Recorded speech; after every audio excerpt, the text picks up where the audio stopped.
The war had made everyone tired. The Jedi were stretched across the galaxy, chasing battles, losses, and whispers of betrayal. On Coruscant, that pressure became fear, and fear became a mistake. Anakin Skywalker had just saved Chancellor Palpatine again. He had fought Count Dooku, faced death, and brought victory home. In his mind, he had earned trust. But when the Council gathered, they looked at him not as a hero, but as a threat. Mace Windu spoke with cold certainty. Obi-Wan tried to steady the moment, but he could not change the room. The Council ordered Anakin to spy on Palpatine, then denied him the rank of Master. To Anakin, it was not duty, it was humiliation. That was the wound Sidious needed. Palpatine did not lecture him. He listened. He spoke softly about loyalty, about power, about how the Jedi used Anakin when it benefited them, and feared him when it mattered. For the first time, Anakin felt understood. The dreams of Padme grew worse. Each night, he saw her dying. Each day, the Council pressed harder. They wanted reports. They wanted obedience. They wanted silence. Palpatine wanted only one thing, Anakin's trust. And slowly, dangerously, he was getting it. Then came the final insult. The Council did not trust him with the truth, yet they demanded his loyalty without question. When Anakin left the chamber, his face was calm, but inside, something had shifted. The Jedi Order had always asked him to let go. Palpatine was the only one offering him a way to hold on. That night, beneath the lights of Coruscant, Anakin walked toward the Chancellor's office instead of the temple. He was not ready to betray the Jedi, not yet. But for the first time, he was ready to hear what Darth Sidious truly wanted. Anakin tried to obey the Council, but every meeting made the distance worse. They watched him with guarded eyes. They spoke about patience, discipline, and sacrifice, yet none of them asked what the war had done to him. None of them saw the fear behind his anger. Obi-Wan sensed it, but he was pulled away by duty. The Outer Rim sieges grew worse, and the Jedi needed generals, not brothers. So Anakin was left alone on Coruscant, trapped between secret nightmares and public judgment. Padme noticed the change at once. He slept less. He spoke in sharp bursts. And when she asked what troubled him, he gave the same answer every time. The Jedi do not trust me.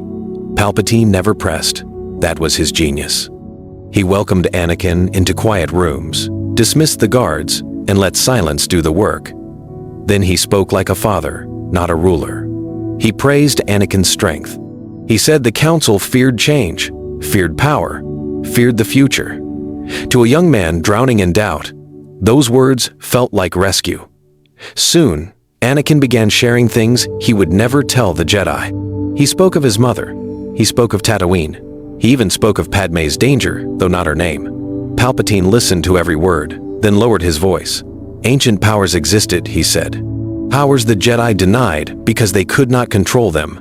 That promise changed everything. Anakin no longer saw Palpatine as merely Chancellor. He saw a path, maybe the only path left. And while the Council kept testing his loyalty, Sidious kept earning it.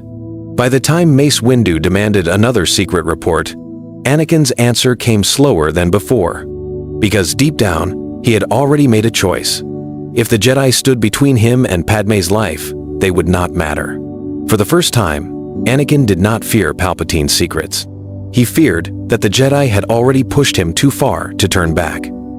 Palpatine knew fear was stronger than reason. He had watched Anakin for years, waiting for the right moment to turn love into a weapon. Now, with the Council pushing harder and Padme's death haunting every dream, that moment had come. Their meetings became more personal. The Chancellor no longer spoke only of politics or war. He spoke of secrets buried beneath the Jedi Temple, of ancient force powers lost to time. Then, in a quieter tone, he told Anakin the story of Darth Plagueis the Wise. It was no simple legend. It was bait. Palpatine described a Sith Lord who could keep the ones he loved from dying. He spoke slowly, letting every word sink deep. Anakin tried to hide his reaction, but his face gave him away. Hope entered the room for the first time in weeks. "Is it possible to learn this power?" he asked. Palpatine did not answer at once. He let silence build hunger. Then he smiled. "Not from a Jedi." That line struck harder than any blade. The Jedi had trained Anakin to accept loss. Palpatine offered him a way to fight it. In Anakin's mind, the choice was starting to change. This was no longer about loyalty to the Republic or duty to the Order. It was about Padme. It was always Padme. From that night on, Anakin stopped judging Palpatine's words like a Jedi. He listened like a desperate husband. Every warning sign grew weaker. Every lesson from Obi-Wan felt more distant. Even the Force seemed clouded by panic. Sidious sensed the shift and tightened his grip. He spoke of the Jedi as hypocrites who feared real power. He hinted that they would move against the Chancellor soon. And if they did, he warned, their fear would destroy any chance of saving Padme. Now Anakin stood at the edge. To step back meant trusting the Jedi and losing Padme forever. To step forward meant believing Sidious. And when the Council summoned him again, Anakin no longer felt divided, he felt cornered. The war was collapsing under its own weight. Across the Outer Rim, clone forces were exhausted, the Separatists were cornered, and the Jedi believed victory was finally close. But on Coruscant, another battle was already being lost.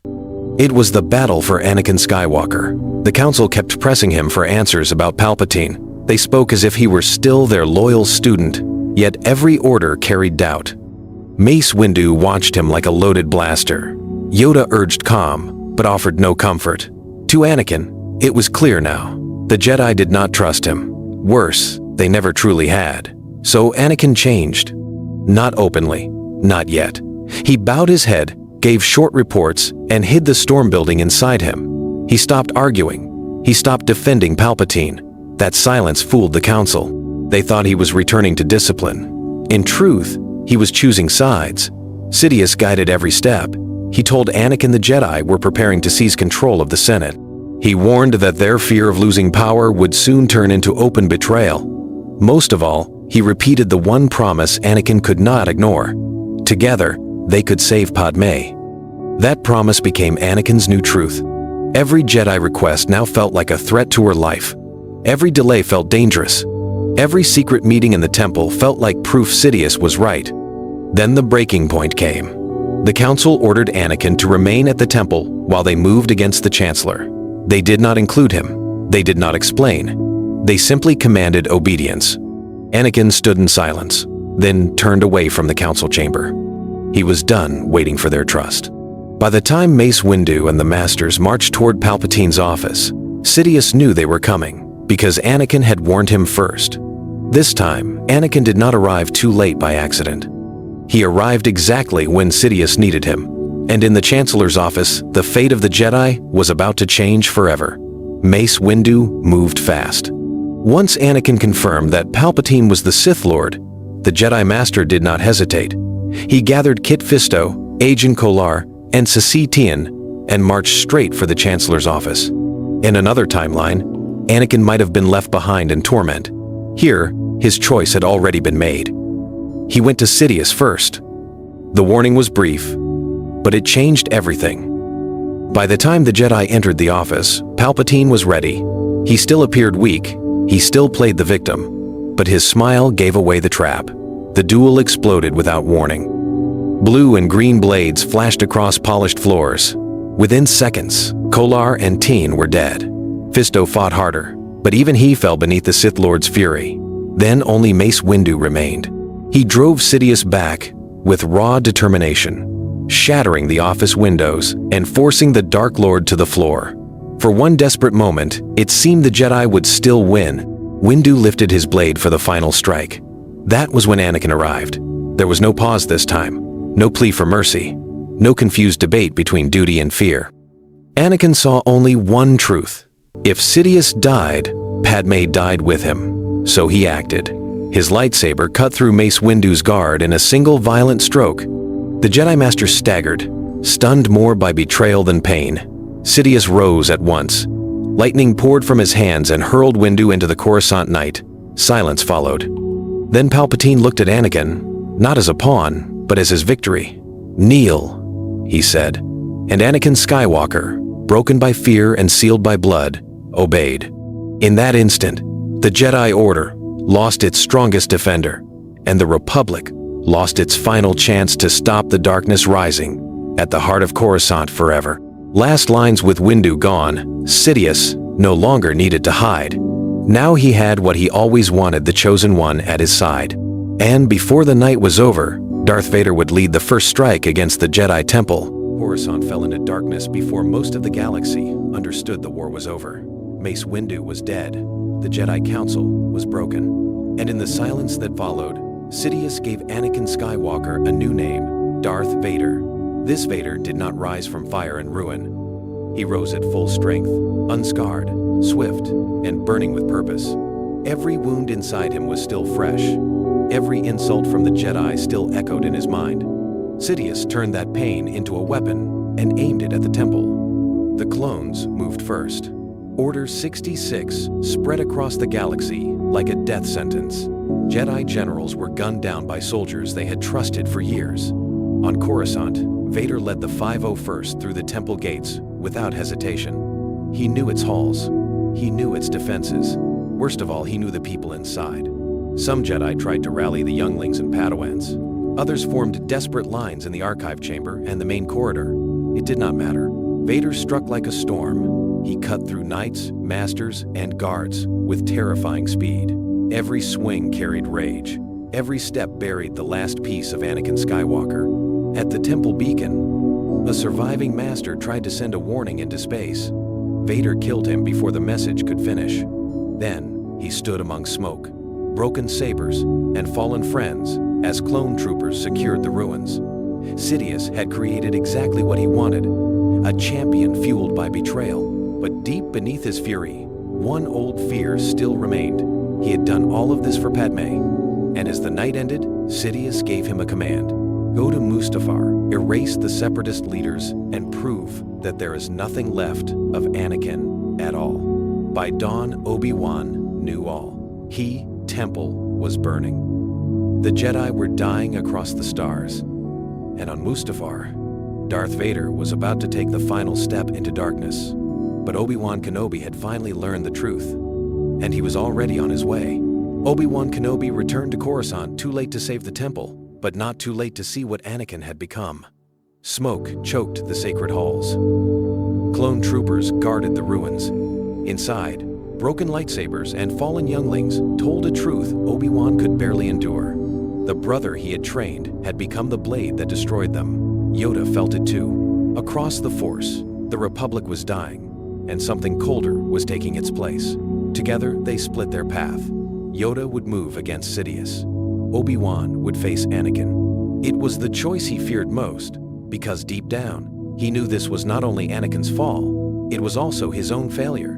Padme refused to believe Anakin was gone. She clung to the hope that there was still light in him, some final piece of the man she loved. Obi-Wan did not argue. He needed her to lead him to Vader, and she needed one last chance to reach her husband. So they left Coruscant in silence, bound for Mustafar while the Senate cheered the birth of a new empire. On the volcanic world, the last lie shattered. Anakin met Padme, not with relief, but with suspicion. He spoke of peace through power, order through fear, a future where he and Padme ruled beside Sidious. When Obi-Wan stepped from the ship, that dream snapped into rage. You turned her against me. No, Anakin. You did that yourself.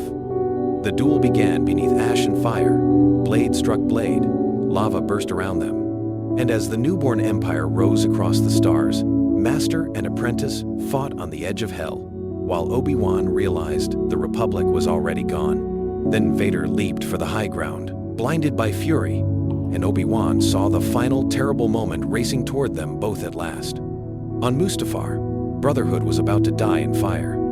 And if Obi-Wan survived this battle, he would face a galaxy ruled by Sidious, with Anakin Skywalker lost inside Darth Vader. Mustafar decided the future of the galaxy. In the fire and smoke, Obi-Wan fought with grief, but Anakin fought with conviction. This time, there was no hesitation in Vader's mind.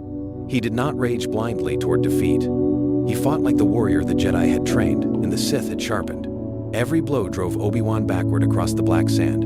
Obi-Wan still found the high ground, but he no longer faced an angry man making desperate mistakes. Vader saw the trap, broke the rhythm, and hurled pieces of burning rock through the air. One struck Obi-Wan across the shoulder.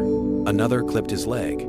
The moment of balance was gone. Vader rushed forward and slammed his former master to the ground. For one brief second, Obi-Wan looked up and saw not the boy from Tatooine, but a stranger wearing his face. Then the blue blade fell. Obi-Wan rolled away at the last instant, but Vader's strike cut deep into the platform and sent him over the edge. He caught a pipe with one hand and hung above the lava, wounded and slipping. Their eyes met one final time. Obi-Wan tried to speak to Anakin to reach whatever light remained. Vader answered with silence. Then he severed the pipe.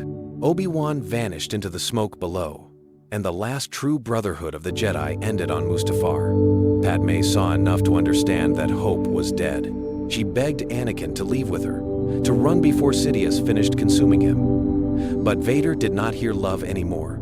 He heard weakness.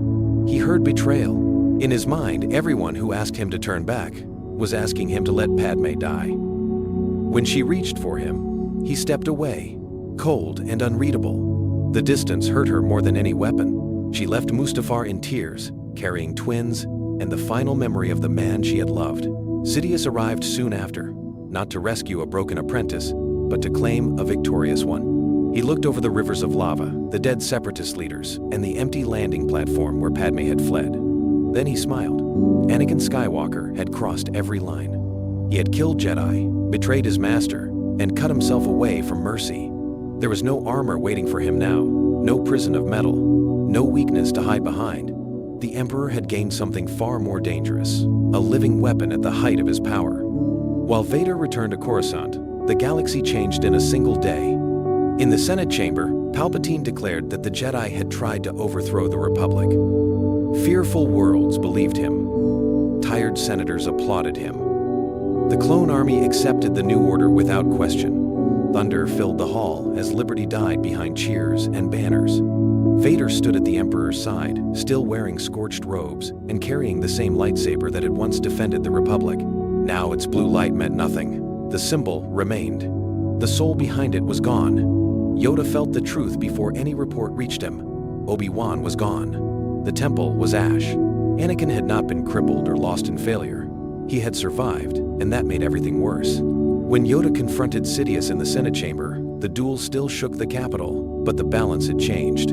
The Emperor was not alone for long. Vader arrived before the fight could turn. Together, Master and apprentice pressed Yoda from two sides, dark power and raw strength moving as one. Even Yoda, greatest of the Jedi, understood the battle could not be won. He escaped into the shadows, carrying not victory, but the knowledge that the age of the Jedi was over. From that point on, resistance became survival. Bail Organa and a handful of senators saw the truth, but they could do little under the Emperor's gaze. Systems that might have rebelled stayed silent because Vader moved too quickly. He hunted surviving Jedi before they could gather allies. He crushed safe houses, intercepted distress calls, and followed whispers through the Force like a hound on a scent. Without the scars of Mustafar, he was relentless. Without the suit, he did not need rest between battles. Entire cells vanished before they could speak the word rebellion. Yet Sidious was never fully at peace.